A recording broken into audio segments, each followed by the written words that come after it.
When you say comfort food, I say meatloaf. My recipe is easy to make, flavorful, and perfectly juicy every time. Say goodbye to dry flavorless meatloaf and hello to a new family tradition.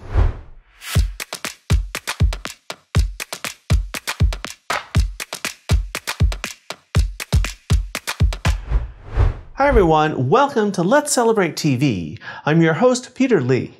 Today, our celebration is all about a favorite comfort food. We're making meatloaf. Let's get started. So why are we making meatloaf today? Meatloaf is a family tradition. Every family has their own recipe. You know, sometimes they're dry, maybe a little flavorless.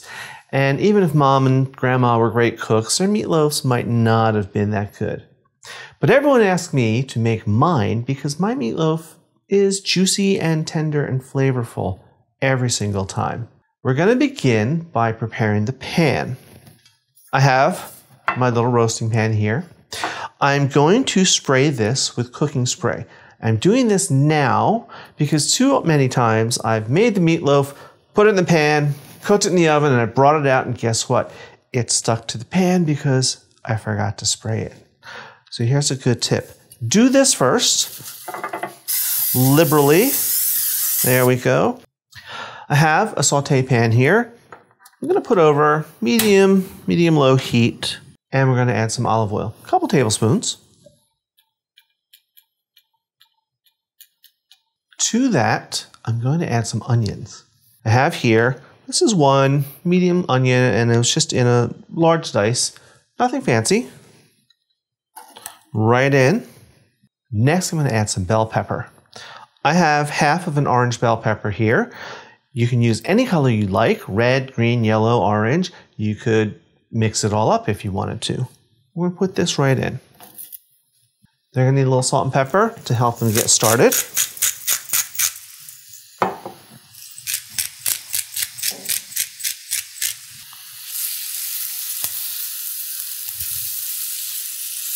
And we'll just cook them until they're softened.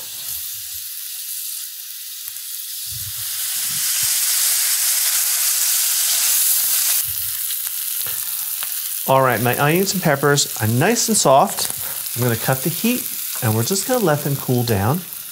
Now it's time to start making the meatloaf. I have a big bowl here, and inside I have 2 pounds or around 907 grams of meatloaf mix. What's meatloaf mix, you may ask? This is how I get it in my store. It's 3 types of ground meat. There's pork, beef, and veal. This is good for meatballs too. Now, some of you may object to veal. You can trade the veal out and use ground turkey, ground chicken, even sausage maybe. But I like the veal. I like this combination. Now we need to start adding some flavors. We're going to start with tomatoes. I have here some fire roasted tomatoes that were diced. This is a 15-ounce can, which is around 411 grams, fire roasted, and I drained them. You can get these anywhere. Next up is our peppers and onions. They should be cool enough now. Right in. More flavors. My favorite is garlic. I have 2 cloves here that I just minced on my microplaner. Thyme is next, one of my favorite herbs. I'm using dried today. It's a perfect way to use dried herbs, and you just need half a teaspoon. Now I want to add a little more depth, a little more interest. We're going to get that with Worcestershire sauce. Just 1 tablespoon. Now I have this mixture here. We want to have it bound together. We need something to bind it, and we're going to get that from eggs. Just 2 beaten eggs. Right in. To help bind the eggs and to soak up some of the excess moisture from the tomatoes and the vegetables, we're going to use breadcrumbs. I have a half a cup, which weighs out to about 48 grams. These are seasoned breadcrumbs. It's my favorite kind to use. And we need a little bit of salt and pepper because we have a lot of layers in here and we need to season them. Now it's time to mix. I'm going to mix this with my impeccably clean hands. That is the best way to do it. You may object to using your hands and ask, could you use a stand mixer? You can, but I wouldn't recommend it. It really overworks the meat and it makes it tough. Also, I'm doing this by hand. Let me get this started so I can feel how moist it is.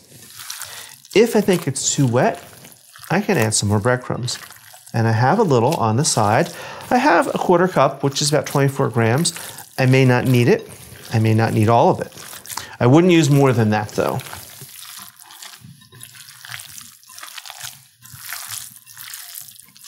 And this really is kind of wet, so I'm going to use some of these breadcrumbs.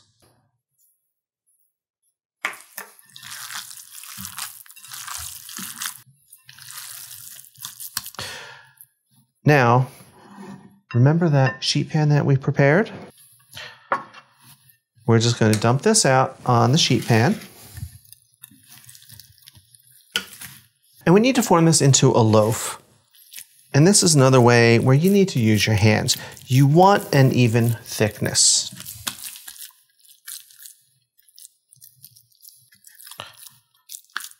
That feels about good. It's just a couple inches thick. Now I need to go wash my hands. Before we pop this in the oven, let's talk about something a little controversial. Let's talk about glaze.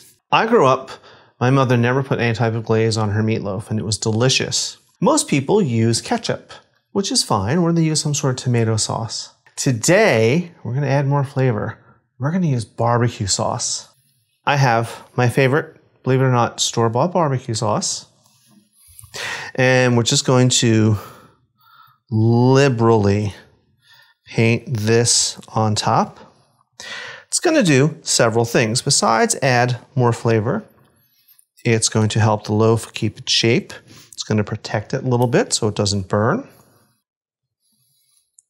You want a nice coating of flavor. And it's okay if it's a little messy too. That's part of the fun. Here we are, all glazed. Now we're going to put this in the oven. My oven's preheated 350 degrees Fahrenheit, which is 180 Celsius, for about 30 to 45 minutes, thereabouts. We're looking for an internal temperature of 160 Fahrenheit, which is 71 Celsius. So off to the oven. Okay, here we are. We are out of the oven. Took about 35 minutes in my oven. It might take a little longer in yours, but I cooked this till it was 160 Fahrenheit, 71 Celsius. I took it out of the oven, coaxed it off the pan, and I tented it very loosely with some foil. I let it rest, 15, 18 minutes, thereabouts. That allowed it to do two things. First of all those juices, it soaked it all back up, bulked up, and got nice and firm, perfect for slicing. The other thing is carryover cooking happened. Carryover cooking took it from 160 up to 165, 170 in that range, which is 74 to 76 Celsius. Now let's cut into this. Beautiful. Push that. Can you see how beautiful that is? Give it a taste.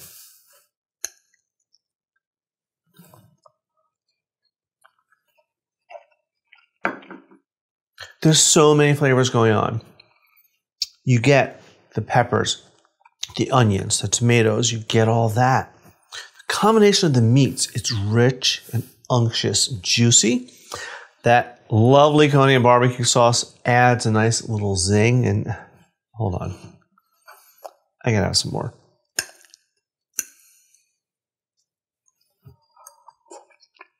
Yeah. Wow. Today I'm having a red blend from our favorite local winery, Sharrett, in Hamilton, New Jersey. So thank you to you. Delicious. All right. As always, if you liked our episode today, hit that subscribe button, hit that like button, and hit that notification bell. You'll get a new episode every single week. Now, I think I may have to fight my family for this because I want to eat it all myself and I don't want to share it with them. But while I do that, I want you to go watch some of these episodes over here. So until next time, everyone, cheers.